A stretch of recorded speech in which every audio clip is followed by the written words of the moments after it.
Le lendemain de la victoire de Donald Trump à l'élection présidentielle de 2024, les talibans ont exprimé l'espoir d'un nouveau chapitre dans les relations entre les États-Unis et l'Afghanistan. Une déclaration sur les réseaux sociaux a rappelé que la première administration Trump avait signé l'accord de Doha qui avait conduit au retrait des troupes américaines d'Afghanistan. Dans un discours prononcé la semaine dernière, le vice-ministre des Affaires étrangères des talibans a salué le président Trump, le qualifiant de dirigeant décisif et courageux. Il a déclaré que les talibans s'attendaient à un changement de politique américaine envers l'Afghanistan sous la direction du président républicain. Nous espérons qu'il prendra des mesures positives. Nous ferons de même, si Dieu le veut. Nous voulons construire de bonnes relations avec la communauté internationale et les pays occidentaux. Les responsables talibans souhaitent notamment que la nouvelle administration américaine lève les sanctions contre eux et reconnaisse leur gouvernement.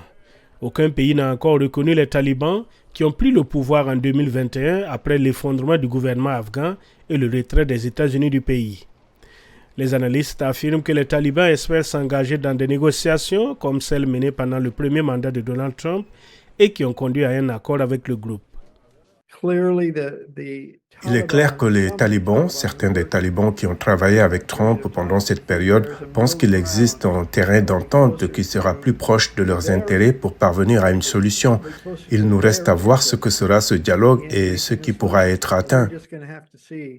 Mais d'autres affirment que l'on ne peut pas faire confiance aux talibans qui n'ont pas mis en œuvre leur engagement de respecter les droits de l'homme, en particulier ceux des femmes, de former un gouvernement inclusif et de ne pas abriter des groupes terroristes. Donc, au bout du compte, j'espère que la politique sera élaborée en fonction de ce que font réellement les talibans et non en fonction de ce qu'ils disent. Les experts estiment que l'Afghanistan n'est peut-être pas une priorité absolue pour l'administration Trump, mais ignorer ce pays pourrait avoir un coût élevé. Il existe toujours un risque d'exportation de l'extrémisme et de croissance de groupes résilients comme l'État islamique. Il ne faut même pas détourner les yeux de ces groupes, sinon vous ou vos amis en payerez le prix à l'avenir. Jordan a prévu qu'ignorer l'Afghanistan serait imprudent, mais la question est de savoir dans quelle mesure il convient de se concentrer sur ce dossier à l'avenir.